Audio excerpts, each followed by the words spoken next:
हो टाकतो विश्वास.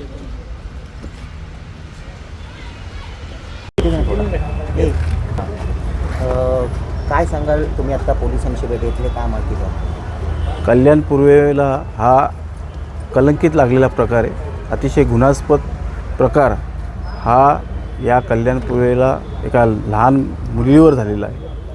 या अत्याचाराच्या विरोधात मी पोलीस स्टेशनला येऊन सांगितले कठोरात कठोर कारवाई झाली पाहिजे. इमिजिएटली आरोपी आणि त्यासोबत सहआरोपी या ठिकाणी अटक केले पाहिजे. जे जे कोण याच्यामध्ये दोषी आढळतील त्यांना लवकर लवकर अटक करा अशी मागणी केली.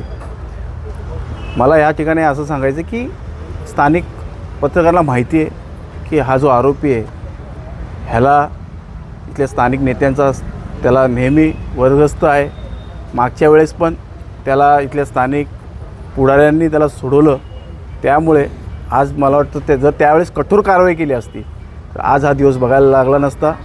गेल्या वर्षी आणि अशा अनेक वेळा त्याने असे प्रकार गुन्हास्पद प्रकार मुलींवरती अत्याचार करण्याचा प्रयत्न केला. पण आज जी दुर्दैवी घटना आली त्या मुलीचा अत्याचार करून तिला मारून टाकलेला आहे.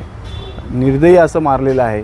त्यामुळे पोलिसांना आम्ही या ठिकाणी विनंती केली की आपण जर लवकर लवकर अटक केली नाही तर आम्ही मोठ्या प्रमाणात या ठिकाणी आंदोलन उभं करू आणि आपल्या सगळ्यांच्या माध्यमातून सांगेल की हा जो प्रकार झाला आहे ह्याला भर चौकात फाशी दिली पाहिजे, गोळ्याने झाडलं पाहिजे, जेणेकरून असा प्रकार महाराष्ट्रात पुन्हा घडला नाही पाहिजे.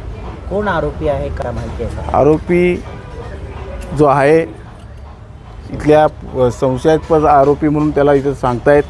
पण नागरिकांना माहिती आहे, नागरिकांचा रोष ज्याने याच्या अगोदर हे असे प्रकार केले तोच आरोपी आहे. पण पुढाऱ्यांच्या इथं राजकीय पुढाऱ्यांचा मोठ्या प्रमाणात त्याला वर्दस्त आहे आणि पोलिसांवरती दबाव आहे. कोण राजकीय नेते आहेत, कोणाच्या इकडे गेल्या वेळेस कुठल्या पक्षाच्या त्या नेत्यांवर?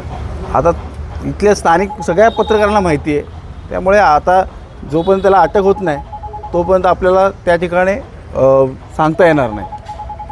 ठीक आहे.